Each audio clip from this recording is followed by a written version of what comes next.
오늘 우리에게 주시는 하나님의 말씀 예레미야 9장 1절부터 26절까지 말씀입니다. 예레미야 9장 1절부터 26절까지의 말씀. 이제 봉독하겠습니다. 하나님의 말씀 경청하십시오. 살아된 나의 백성, 나의 딸을 생각하면서 내가 낮이나 밤이나 울 수 있도록 누가 나의 머리를 물로 채워주고 나의 두 눈을 눈물샘이 되게 하여 주면 좋으련만. 누군가가 저 사막에다가 내가 쉴 나그네의 휴식처를 마련하여 내가 이 백성을 버리고 백성에게서 멀리 떠나 그리로 가서 머물 수 있게 하여 주면 좋으련만. 참으로 이 백성은 모두 가늠하는 자들이요 배신자의 무리이다. 내 백성이란 것들은 활을 당기듯 혀를 놀려 거짓을 일삼는다. 진실은 없고 그들의 폭력만이 이 땅에서 판을 친다. 참으로 그들은 악에 악을 더하려고 돌아다닐 뿐 내가 그들의 하나님인 줄은 알지 못한다. 나 주의 말이다. 친척끼리 서로 거침없이 사기를 치고 이웃끼리 서로 비방하여 돌아다니니 너희는 서로 이웃을 조심하고 어떤 친척도 믿지 말아라. 누구나 이렇게 자기 이웃을 속이며 서로 진실을 말하지 않고 있다. 그들의 혀는 거짓말을 하는데 길들여져 있다. 죄 짓는 일을 그치려 하지 않는다. 서로 속고 속이는 일을 되풀이하면서 기만 가운데 살기 때문에 아무도 나를 알려고 하지를 않는다. 나 주의 말이다. 나 만군의 주가 말한다. 보아라, 내가 내 백성을 금속 단련하듯 단련하며 시험하여 보겠다. 내 백성이 악을 저질렀으니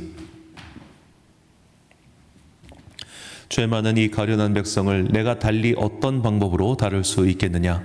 내 백성의 혀는 독이 묻은 화살이다. 입에서 나오는 말은 거짓말뿐이다.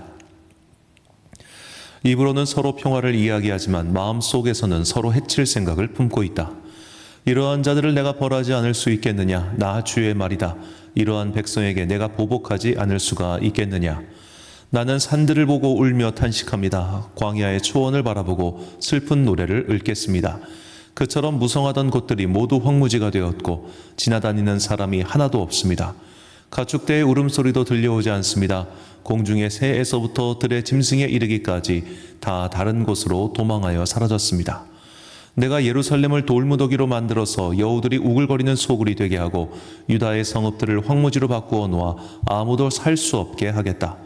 이 땅이 왜 망하였는지, 왜 사막처럼 황폐해졌는지, 왜 행인마저 끊어졌는지 이것을 알아낼 만큼 지혜 있는 사람이 누구인가?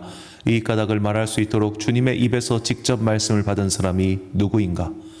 주님께서 대답하셨다. 나는 이 백성에게 나의 율법을 주면서 지키라고 하였다. 그러나 그들이 그것을 버리고 나의 말을 순종하지 않고 실천하지 않았다. 그들은 오히려 자기들의 고집대로 살고 조상이 섬기라고 가르쳐준 바알 신들을 따라다녔다. 그러므로 나 만군의 주 이스라엘의 하나님이 말한다. 내가 이 백성에게 쓴 쑥을 먹이며 독을 탄 물을 마시게 하겠다. 또 내가 그들도 모르고 그들의 조상도 알지 못하던 이방 민족 가운데 그들을 흩어놓고 내가 그들을 전멸시킬 때까지 칼이 그들을 뒤쫓게 하겠다. 나 만군의 주가 말한다.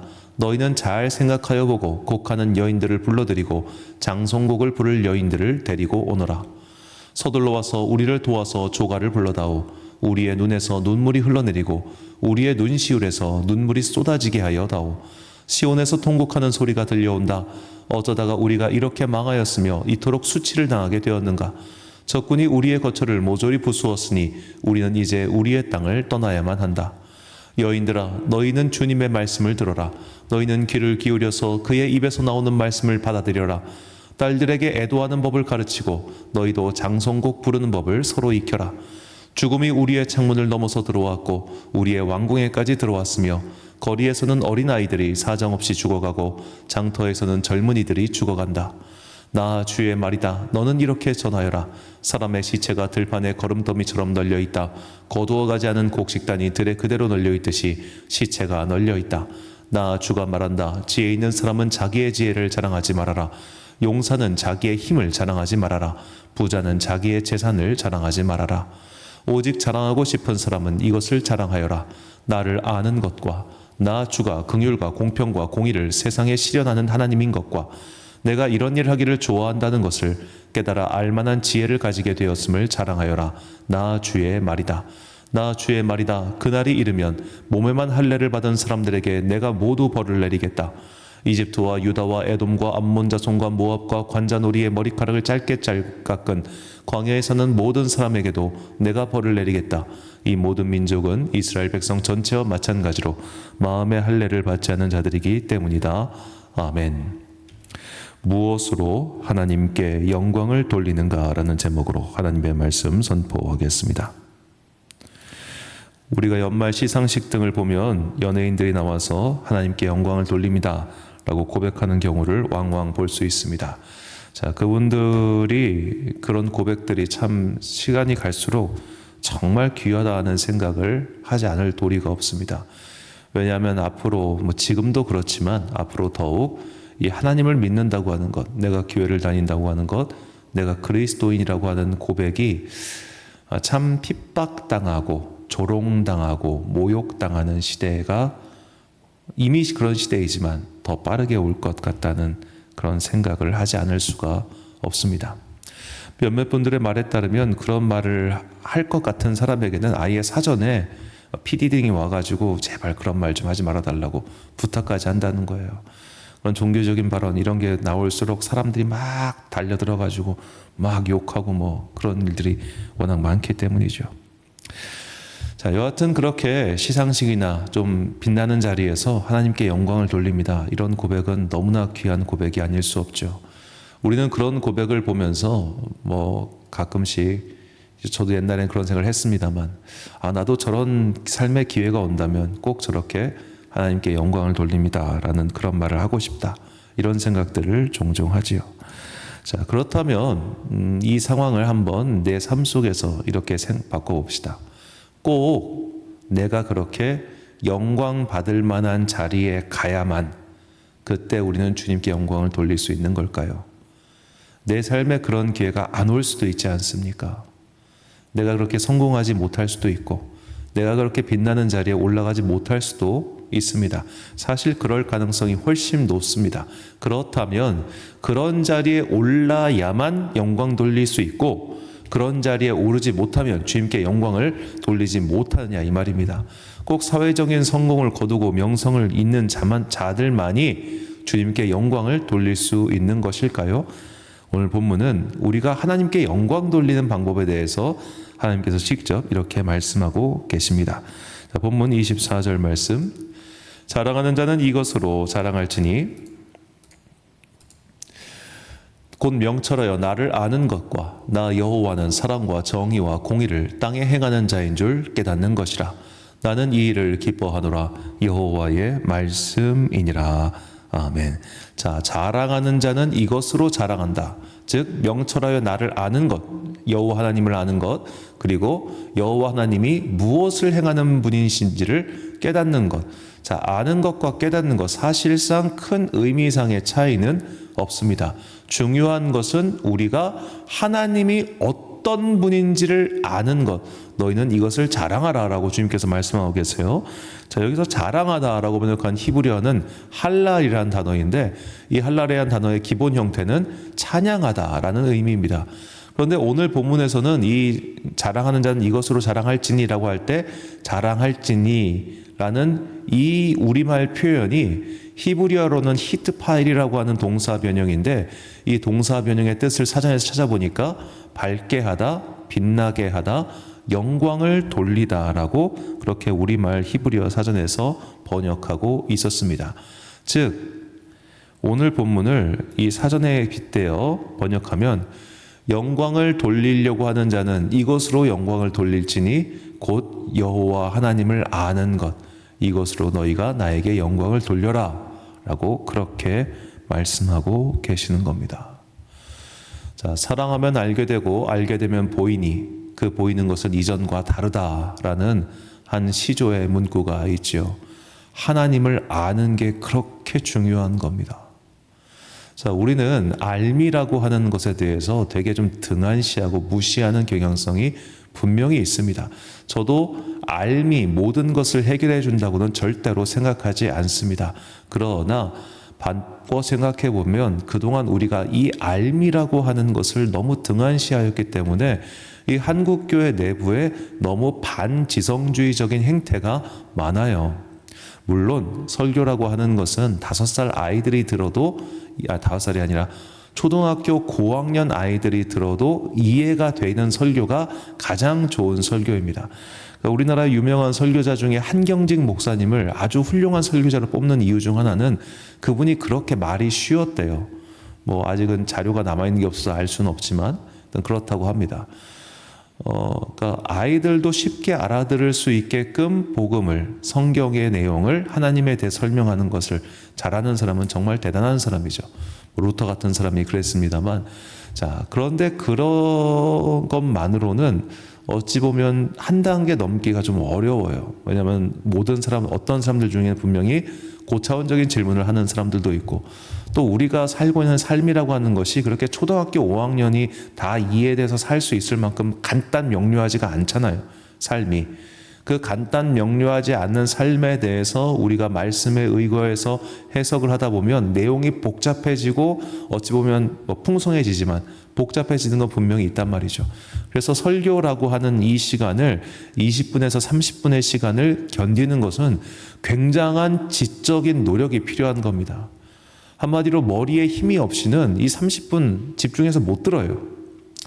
자, 그런데 이렇게 너무 반지성주의적인 행태로 가버리면은 그냥 이제 메시지가 되게 단순해지고 그 안에는 사람들이 안 들으니까 자꾸만 웃긴 얘기나 뭐 그런 걸로 섞이게 되고 그러면서 그냥 어떻게 보면 이 말씀에 풍성하고 깊이 있고 이 성경이 가리키고 있는 이 엄청난 세계관에 대해서 막 우수수수 떨어진단 말이에요. 그렇다면 그럼에도 불구하고 내가 여호와 하나님을 알기 위해서 힘써 말씀을 읽고 힘써서 누군가의 이야기를 경청하며 힘써서 말씀을 더 풍성하게 이해하기 위한 여러 가지 자료를 공부하는 이런 모든 행위가 다 하나님께 영광을 돌리는 것이라는 겁니다. 우리의 공부가 깊어지면 깊어질수록 우리는 하나님의 마음을 깨닫게 될 것이고 하나님의 마음을 깨달은 사람은 그의 삶의 중심에 그의 삶의 기준에 하나님의 마음을 두고서 이것은 주님께서 기뻐하시는 행위, 이것은 주님께서 기뻐하시지 않는 행위 분별하게 될 것 아니겠습니까?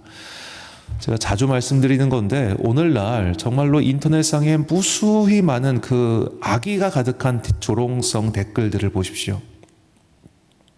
무지성 댓글이란 말을 가끔씩 사용하는데 사람들이 그렇게 그냥 욕해요. 뭐 상황 파악, 뭐 현상 파악 이런 거 아무 상관없어. 그냥 내가 싫으면 싫은 거야. 미우면 미운 거야. 그럼 막 무수한 무지성 댓글을 다는 사람들 중에 교회 다니는 사람들 없겠어요? 우리가 그런 댓글을 달기 한 번이라도 전에 하나님께서는 이것을 어떻게 바라보고 계실까? 그 생각을 한 번이라도 할 수 있다면 우리는 그런 무지성적인 행태에서 벗어날 수 있을 겁니다. 그런 것을 훈련하는 것이 곧 명철하여 주님을 아는 것, 하나님은 어떤 분인지 깨닫는 모든 과정인 거예요. 그래서 우리는 선지자의 말처럼 힘써 여호와를 아는 것, 이것이 얼마나 귀하고 또 주님께서 얼마나 이것을 기뻐하시며 이것이 궁극적으로 하나님께 영광을 돌리는 삶이라는 것을 잊어서는 안 되겠습니다. 시편 기자는 그래서 이렇게 고백합니다. 시편 34편 2절 말씀. 내 영혼이 여호와를 자랑하리니 곤고한 자들이 이를 듣고 기뻐하리로다. 아멘. 사랑하는 광성교회 성도 여러분, 그리고 이 새벽을 함께 깨우고 계신 귀한 주님의 자녀 여러분, 자, 우리는 어제 오늘 역사의 중요한 한 페이지, 우리나라 현대사의 중요한 하루를 보내고 있습니다. 그리고 오늘 이후 앞으로 이 찾아올 변화의 물결은 적어도 우리 개신교회에게는 우호적이지 않을 겁니다. 더 이상 교회를 다닌다는 것도 하나님을 믿는다는 것도 이미 자랑스럽지 않은 세대 속에서 그것이 더욱더 힘겨운 사회적 압박을 받게 될 것입니다. 자, 우리는 이럴 때일수록 말씀 속에서 길을 찾아야 합니다. 하나님을 찬양하는 것도, 그분의 이름을 높이는 것도, 그분께 모든 영광을 돌리는 것도 우리가 그분을 제대로 알아야 가능한 겁니다. 너희는 힘써 여호와를 알라라고 기록된 이 성경의 말씀을 기억하시고 불안한 시대 속에서 든든한 반석이신 하나님을 깨달아 알기 위해 힘쓰는 하루하루의 모든 시간이 주님께 영광 돌리는 성도의 방법임을 잊지 마시고 구약의 선지자들처럼 초대교회의 순교자들처럼 어려운 삶의 상황 속에서도 끝까지 믿음을 지켜 주님께 영광 돌리는 성도들이 되시기를 예수님의 이름으로 축원합니다. 기도하겠습니다. 사랑과 은혜가 풍성하신 아버지 하나님, 우리에게 주님께 영광 돌리는 방법이 무엇인지 깨닫게 하시니 감사합니다. 내가 꼭 세상에서 빛나는 그 스포트라이트를 받는 자리에 가야만 영광 돌릴 수 있는 것이 아니라 너희가 삶의 자리에서 나를 힘써 깨달아 알고 이 나의 마음을 깨닫고 그리하여 너의 삶의 중심 가운데 나의 마음이 심겨져 있는 것, 그것만으로도 너희는 나에게 영광 돌리는 것임을 깨닫게 해주시니 감사합니다. 주님, 우리가 주님을 자랑하게 하여 주옵소서.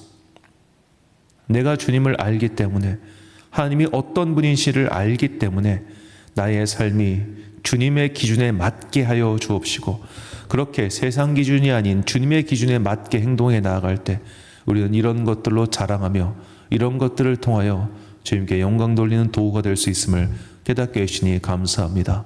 도구가, 종이 주인에게 영광을 돌릴 수 있다면 그것보다 더 빛나는 인생이 어디 있겠습니까? 우리가 힘써 여호와를 알고 명철하여 여호와를 깨닫고 성경의 저자이신 주님의 마음을 알게 되는 이 모든 것들이 주님께서 참으로 기뻐하시는 행동이라는 것을 잊지 않고 언제나 말씀 속에서 길을 찾는 우리 교회 우리 성도들 되게 하여 주옵소서. 이 나라를 위하여 기도합니다.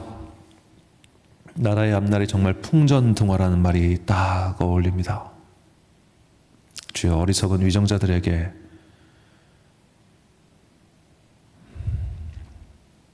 주여 이 나라의 국민들을 불쌍히 여겨주시고 앞으로의 이 어둠컴컴한 터널을 잘 통과할 수 있도록 우리에게 믿음의 힘을 더하여 주옵소서.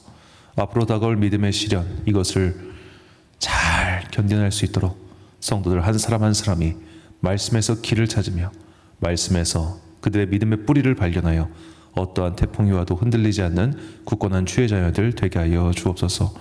어려움을 맞이할 한국교회 모든 공동체에게 믿음의 힘을 더하여 주옵소서.